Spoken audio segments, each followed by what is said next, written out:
Tumayo ang lahat para sa orasyon.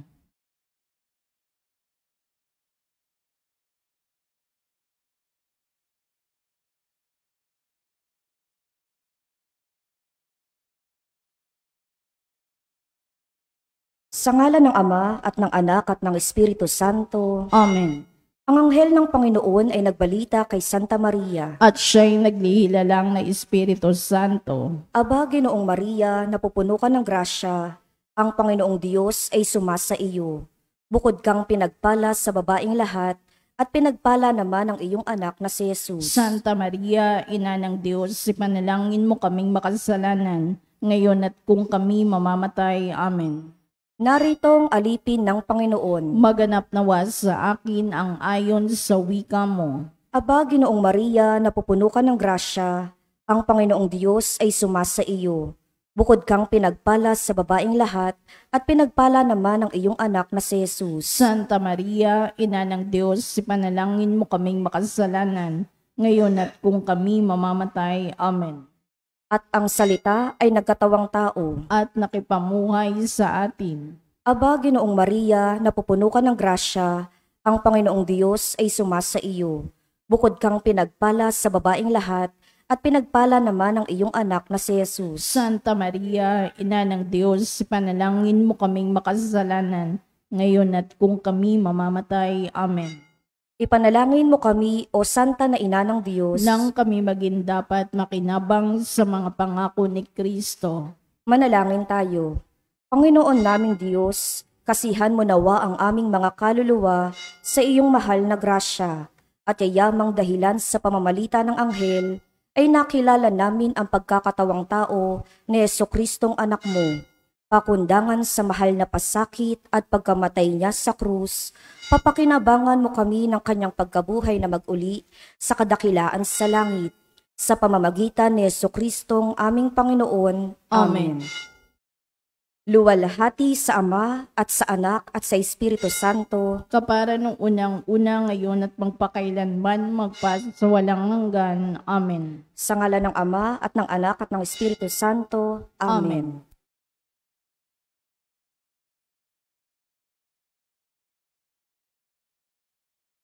At ang mamumuno po sa ating banal na pagdiriwang ngayon ay ang atin pong Kura Paroko, Reverend Father Douglas D. Badong.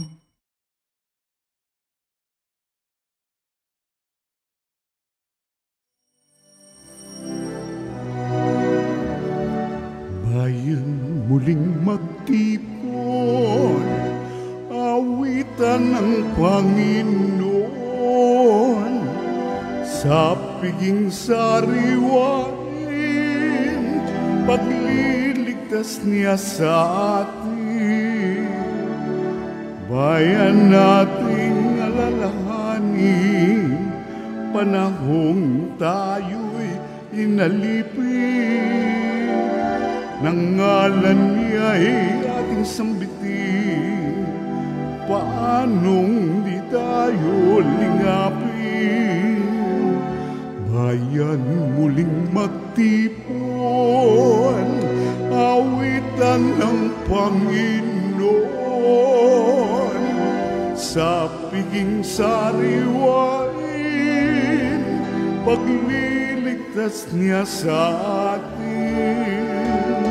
Sa piging sariwain, pagliligtas niya sa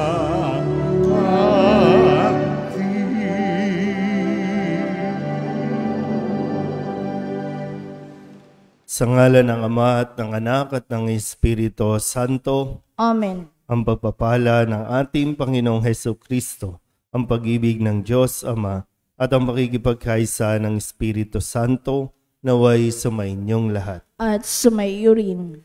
Ngayon po ay pinagdiriwang natin ang kapisahan ni Apostol San Mateo, manunulat ng mabuting balita. Mga kapatid, tinipon tayo bilang mga kaanib na angkan ng Diyos, kaya dumulog tayo sa maawaing Panginoong nagpapatawad ng lubos. Sinugong tagapagpagaling sa mga nagsisisi, Panginoon, kaawaan mo kami. Panginoon, kaawaan mo kami. Dumating na tagapag-anyayang mga makasalanay magsisi, Kristo, kaawaan mo kami. Kristo, kaawaan mo kami. Nakaluklok ka sa kanan ng Diyos Ama para ipamagitan kami. Panginoon, kaawaan mo kami. Panginoon, kaawaan mo kami. Kaawaan tayo na makapangyarihang Diyos. Patawarin tayo sa ating mga kasalanan at patnubayan tayo sa buhay na walang hanggan. Amen.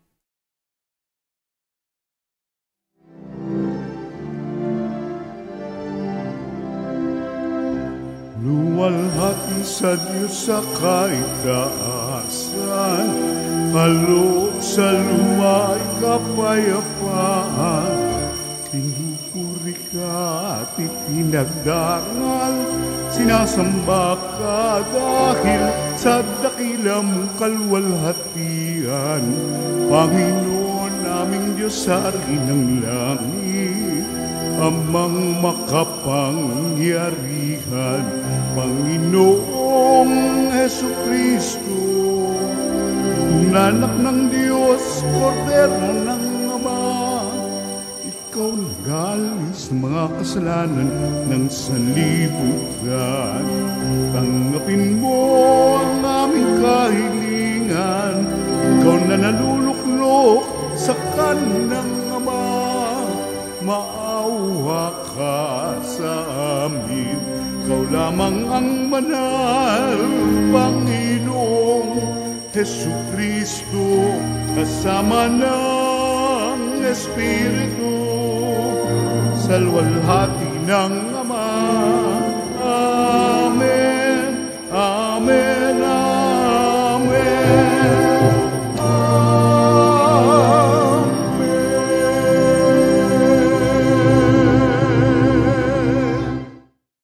Manalangin tayo. Ama naming makapangyarihan, sa iyong habag na di namin malirip, minarapat mong hiranging apostol si San Mateo. Kaming tinutuwangang lubos ng kanyang halimbawa at pagdalangin ay pagintapatin mong maging matalik mong kaugnay sa pagsunod namin sa iyo, sa pamamagitan ni Jesucristo kasama ng Espiritu Santo, magpasawalang hanggan. Amen. Umupo ang lahat.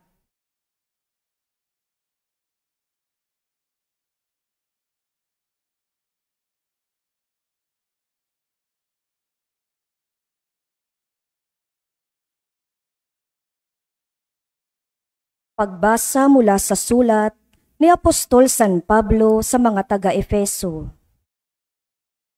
Mga kapatid, ako na isang bilanggo dahil sa Panginoon ay namamanhik sa inyo na mamuhay kayo gaya ng nararapat sa mga tinawag ng Diyos. Kayo'y maging mapagpakumbaba, mabait at matyaga. Magmahalan kayo at magpaumanhinan. Pag sumakitan ninyong mapanatili ang pagkakaisang mula sa Espiritu sa pamamagitan ng buklod ng kapayapaan. Iisa lamang ang katawan at iisa rin ang Espiritu. Gayon din naman, iisa lamang ang pag-asa ninyong lahat, dulot ng pagkatawag sa inyo ng Diyos. May isa lamang Panginoon, isang pananampalataya at isang binyag, isang Diyos at Ama nating lahat. Siya'y higit sa lahat, gumagawa sa lahat, at sumasa lahat.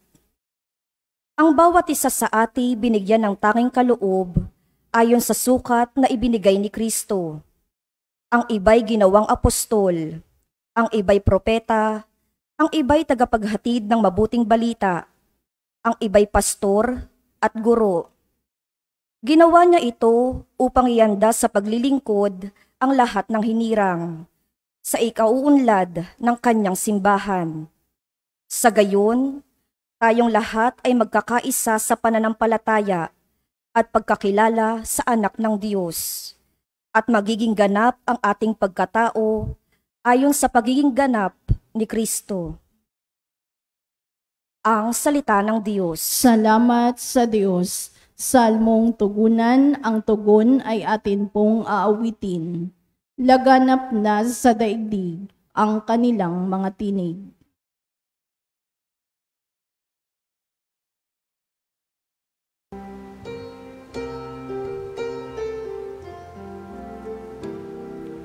Laganap na sa daigdig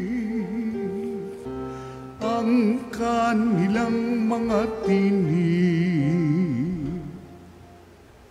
Ang langit ay naghahayag na ang Diyos ay dakila. Malinaw nagsasaad kung ano ang kanyang gawa. Bawat araw, bawat gabi, ang ulat ay walang patlang. Patuloy na naguulat sa sunod na gabit araw. Laganap na sa daigdig ang kanilang mga tinig. Walang tinig o salitang ginagamit kung sa bagay, at wala ring naririnig na kahit na anong ingay.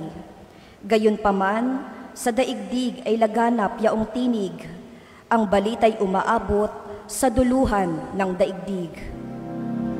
Laganap na sa daigdig ang kanilang mga tinig.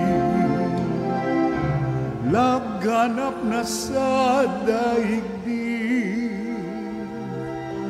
ang kanilang mga tinig. Tumayo lahat.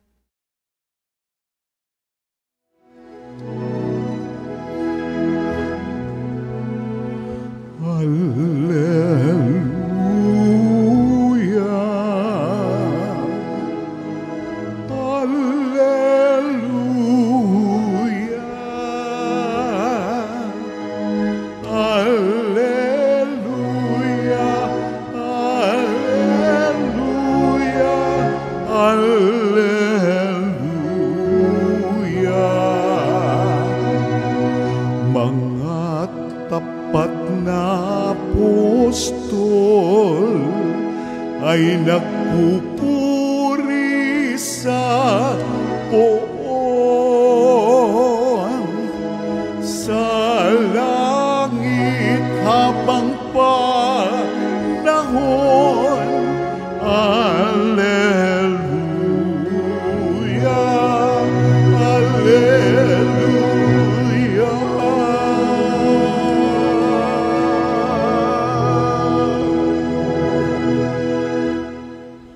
Sumainyo ang Panginoon. At sumaiyo rin. Ang mabuting balita ng Panginoon ayon kay San Mateo. Papuri sa iyo, Panginoon.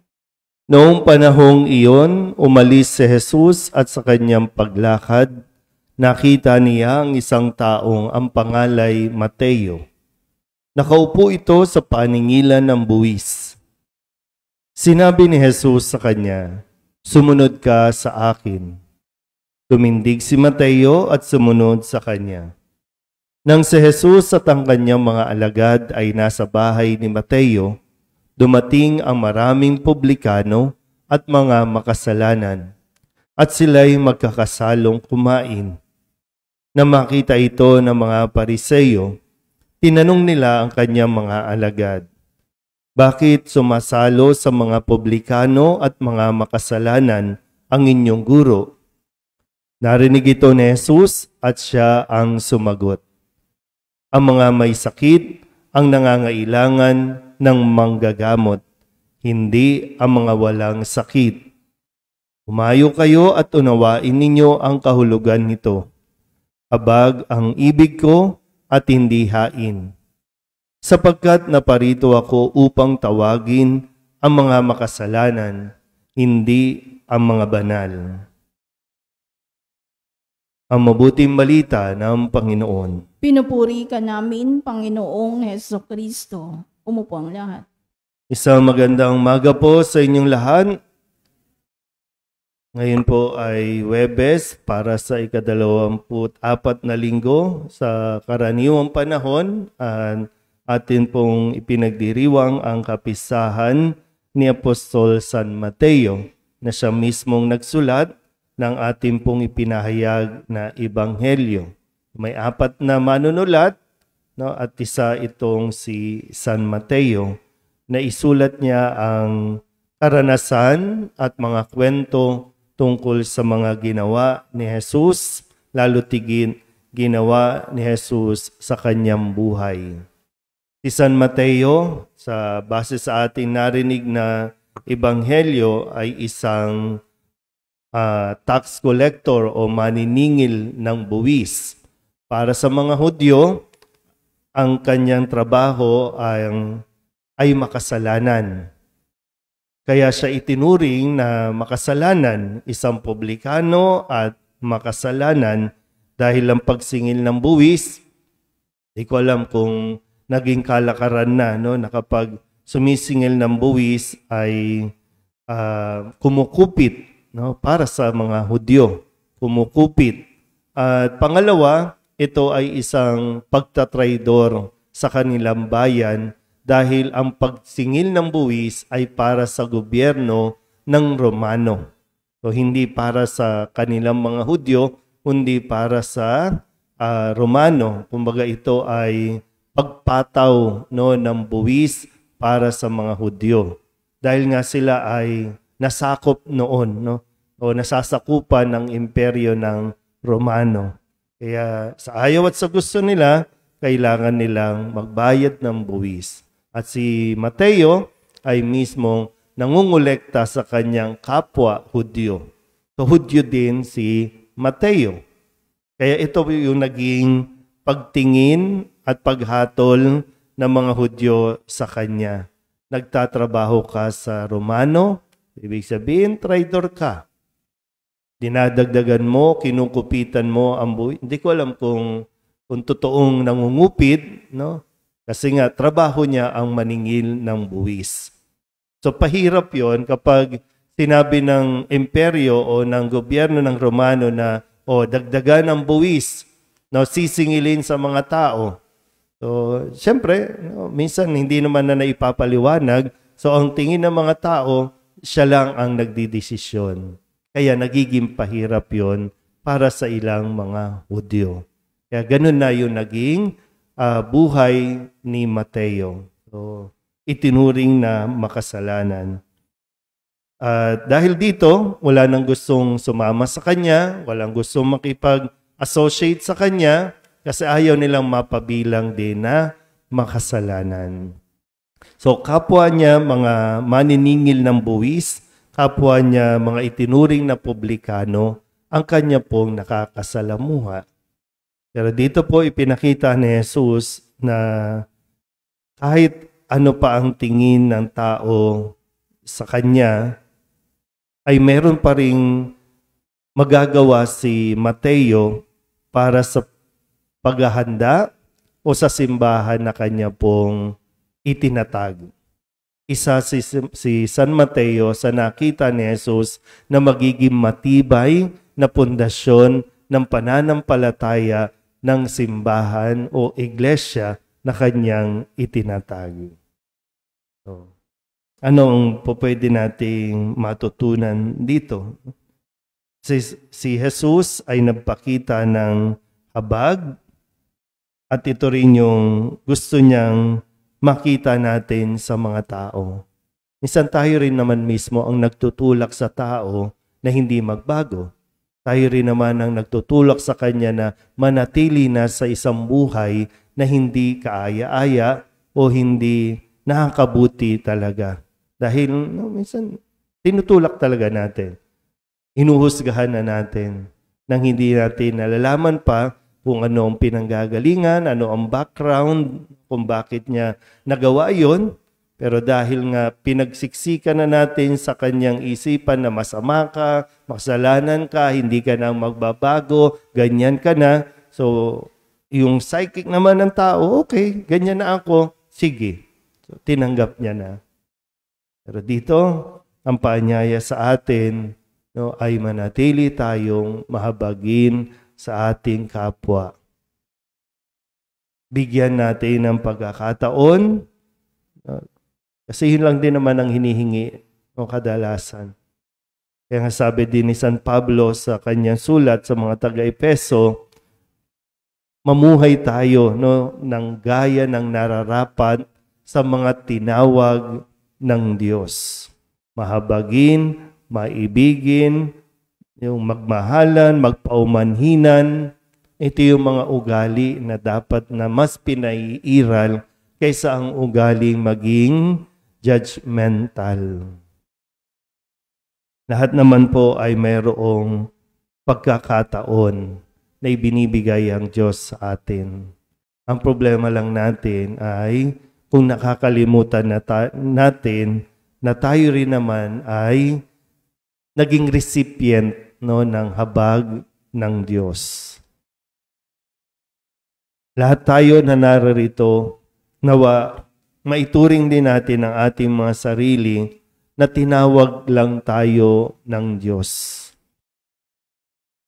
Na nangangailangan tayo ng Diyos. Alam niyang kailangan natin siya. Kaya nga, si Jesus mismo lumapit kay Mateo. Kasi wala nang ibang lumalapit. So, kailangan ni Mateo ng isang tao na mapaparamdam sa kanya na po pwede pa siyang tanggapin, pwede pa siyang mahalin, pwede pa siyang pagbigyan ng bagong pagkakataon. Kaya nga dito, siguro, dito sa kanilang salo-salo, ito na siguro yung kanyang despedida. Magpapakain na, aalis na, may bagong buhay na siya. Kaya lang, siyempre yung mga tao, ang tingin, nakikisalo sa Jesus sa mga publikano, mga makasalanan. So, dahil hindi nga nila nakikita ang kanilang sarili na nangangailangan kay Jesus. Kaya sineseparate yung sarili. Dinidistansya ang sarili. Kasi ang tingin sa sarili, hindi namin kailangan. Kasi mabait na kami, okay kami, hindi kami makasalanan, hindi kami gumagawa ng kasalanan. Hindi kami katulad nila. Parang ganun ang nangyayari. Kaya sana po sa patuloy natin pagdalo ng misa, mas makita natin na tayo ay tinawag ng Diyos dahil tayo ang unang nangangailangan makaramdam ng habag ng Diyos. At pag hindi natin yan natanggap, hindi natin yan naramdaman, hindi rin tayo makakapagbigay ng habag sa taong dapat natin pagbigyan. Amen?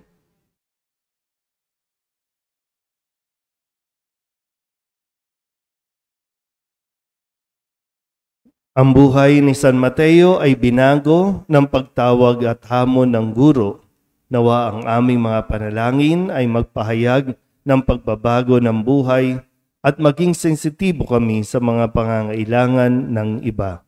Ang ating pong itutugon, Panginoon, dinggin mo ang aming panalangin. Panginoon, dinggin mo ang aming panalangin.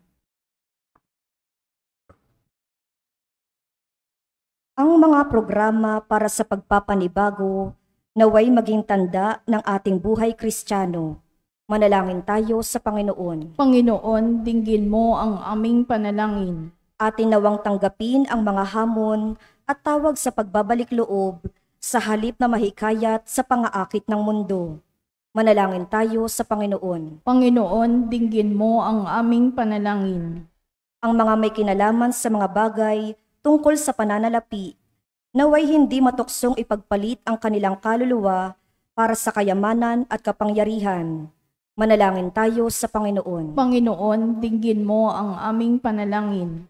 Ang mga may kahinaan sa kanilang espiritual na buhay, naway humanap ng tulong sa sakramento ng pakikipagkasundo.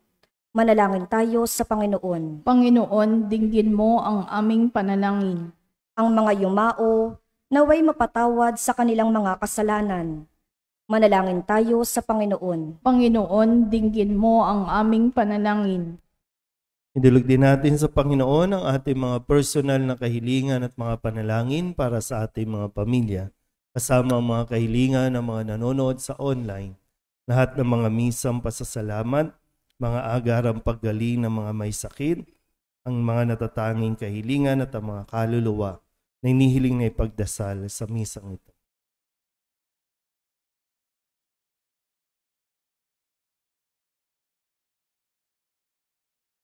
Ang lahat ng ito'y inihiling namin sa ngalan ni Kristo, aming Panginoon. Amen.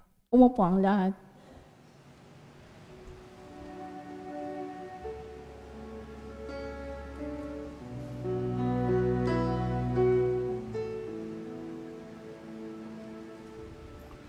Alay namin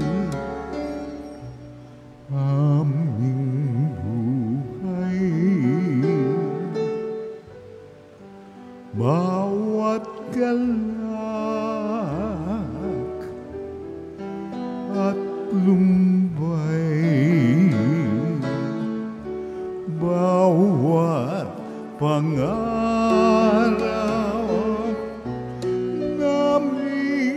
taglay, sa palad mo ilalagay. Manalangin kayo mga kapatid upang paghahain natin ay kalugdan ng Diyos Amang makapangyarihan. Tanggapin nawa ng Panginoon itong paghahain sa iyong mga kamay, sa kapurihan niya at karangalan sa ating kapakinabangan at sa buong sambayanan niyang banal.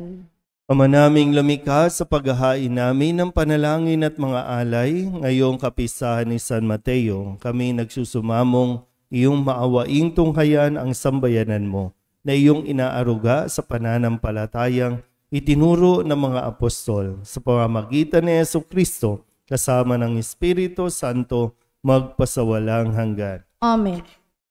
Sumainyo ang Panginoon. At sumaiyo rin. Itaas sa Diyos ang inyong puso at diwa. Itinaas na namin sa Panginoon. Pasalamatan natin ang Panginoong ating Diyos. Marapat na siya ay pasalamatan. Ama naming makapangyarihan, tunay ngang marapat na ikaw ay aming pasalamatan. Ikaw ang pastol na laging pumapatnubay sa mga kabilang sa nililingap mong kawan. Ito ang ginanap na pananagutan ng giling mong anak at pastol ng tanan. Ang mga apostol ay kanyang mga katuwang sa pagiging pastol na patnubay ng sambayanan. Kaya kaysa ng mga anghel ang sisiawin ng papuri sa iyo na walang humpay sa kalangitan, kami nagbubunyi sa iyong kadakilaan. Santo, Santo, Santo, Panginoong Diyos na makapangyarihan, napupuno ang langit at lupa ng kalwalhatian mo. Hosana sa kaitaasan, pinagpala ang naparirito sa ngalan ng Panginoon. Hosana sa kaitaasan. Ama naming banal, ikaw ang bukal ng tanang kabanalan, kaya't sa pamamagitan ng iyong Espiritu, gawin mong banal ang mga kaloob na ito upang para sa aming maging katawan at dugo ng aming Panginoong Jesucristo.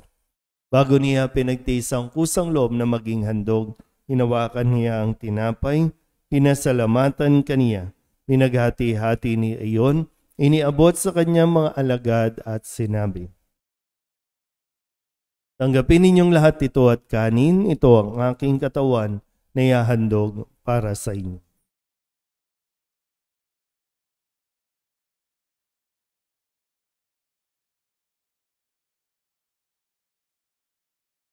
Gayun din naman nang matapos ang hapunan, inawakan niya ang kalis, muli kaniyang pinasalamatan. Iniabot niya ang kalis sa kanyang mga alagad at sinabi, tanggapin ninyong lahat ito at inumin. Ito ang kalis ng aking dugo ng bago at wala hanggang tipan. Ang aking dugo na ibubuhos para sa inyo at para sa lahat sa ikapagpapatawad ng mga kasalanan. Gawin ninyo ito sa pag-alaala sa akin.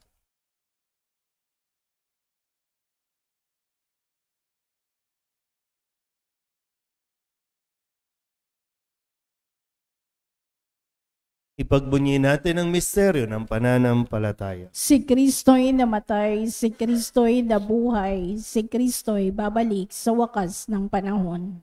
Ama, ginagawa namin ngayon ang pag-alaala sa pagkamatay at muling pagkabuhay ng iyong anak, kaya tiniaalay namin sa iyo ang tinapay na nagbibigay buhay at ang kalis na nagkakaloob ng kaligtasan. Kami nagpapasalamat dahil kami iyong minarapat na tumayo sa harap mo para maglingkod sa iyo. Isinasamo namin kami magsasalo-salo sa katawan at dugo ni Kristo ay mabuklod sa pagkakaisa sa pamamagitan ng Espiritu Santo. Ama, lingapin mo ang iyong simbahang laganap sa buong daigdig. Puspusin mo kami sa pag-ibig kay San Francisco na aming Papa at ni Jose na aming Obispo at ng Tanang Kaparian. Alalahanin mo si Leonora na tinawag mo mula sa daigdig na ito. Nung siya'y binyagan, siya'y nakaisa ni Kristo sa pagkamatay. Ngayong siya'y pumanaw, naway makaisa siya ni Kristo sa pagkabuhay. Alalahanin mo rin ang mga kapatid namin na himlay nang may pag-asang sila'y muling mabubuhay, gayon din ang lahat ng mga pumanaw. Tawaan mo sila at patuloyin sa iyong kaliwanagan. Tawaan mo at pagintapating kaming lahat na makasalo sa iyong buhay na walang wakas. Kaysa ng mahal na Birhen Maria na ina ng Diyos, ng kabiyak ng puso niyang si San Jose, kaysa ng mga apostol at ng lahat ng mga banal na namuhay dito sa daigdig ng kalugod-lugod sa iyo, may pagdiwang nawa namin ang papupuri sa ikararangal mo sa pamamagitan ng iyong anak na aming Panginoong Hesukristo. Sa pamamagitan ni Kristo, kasama niya at sa Kanya, ang lahat ng parangal at papuri ay sa iyo, Diyos Amang makapangyarihan, kasama ng Espiritu Santo, magpasawalang hanggan. Amen.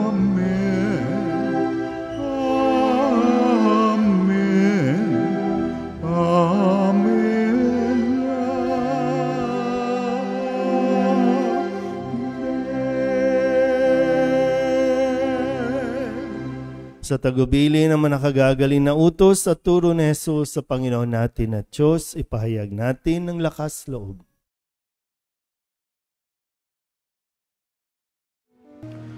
Ama namin, sumasalangit ka, sambahin ang ngalan mo. Mapasa amin ang kaharian mo, sundin ang loob mo. Dito sa lupa para lang sa langit, bigyan mo kami ngayon ng aming kakanin sa araw-araw, at patawarin mo kami sa aming mga sala, para ng pagpapatawad namin sa nakakasala sa amin. At huwag mo kaming ipahintulot sa tukso, at diadya mo kami sa lahat ng masama.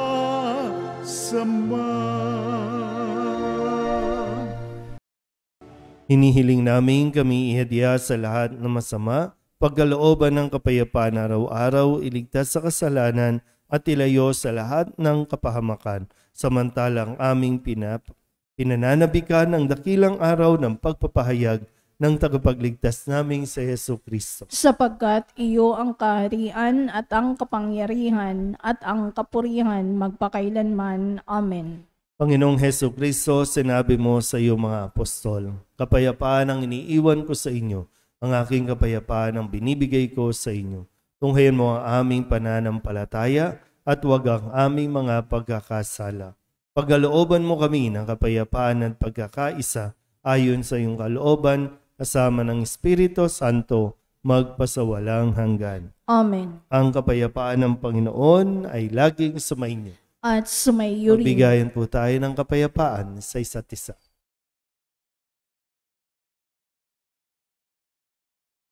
Kordero ng Diyos na nag-aalis sa mga kasalanan ng sanlibutan, maawa ka sa amin.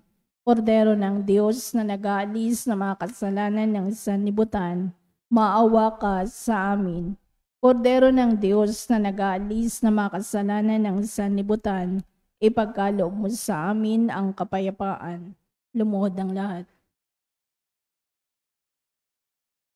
Ito ang kordero ng Diyos. Ito ang nag-aalis ng kasalanan ng sanlibutan.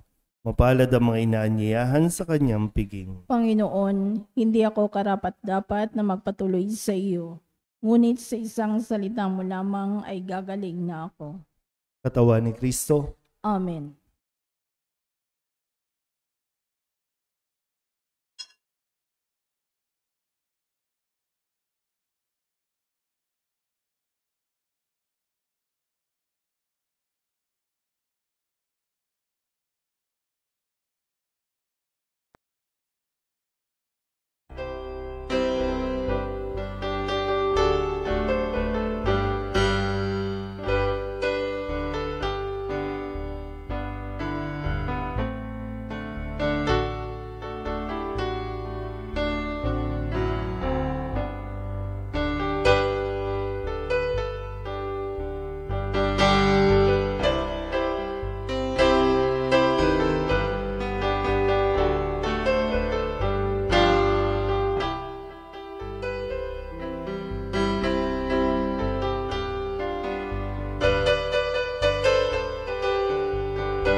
Manalangin tayo. Ama naming mapagmahal, sa pakikinabang namin sa galak ng katubusan na siyang sanhi ng masayang pagpapatuloy ni San Mateo sa manunubos, o pagpapatuloy ni San Mateo sa manunubos upang makasalo sa kanyang tahanan. Ipagkaloob mong lagi namin tanggapin bilang pagkain siyang naparito upang tawagin ang mga makasalanan at hindi lamang ang mga banal, na ngayoy kasama mo at ng Espiritu Santo magpasawalang hanggan. Amen. Sumainyo ang Panginoon. At sumayo rin. At pagpalain kayo ng makapangyarihang Diyos, Ama at Anak, Espiritu Santo. Amen. Tapos sa ang banal na misa, humayo tayo sa kapayapaan ni Kristo. Salamat sa Diyos. Magandang umaga po.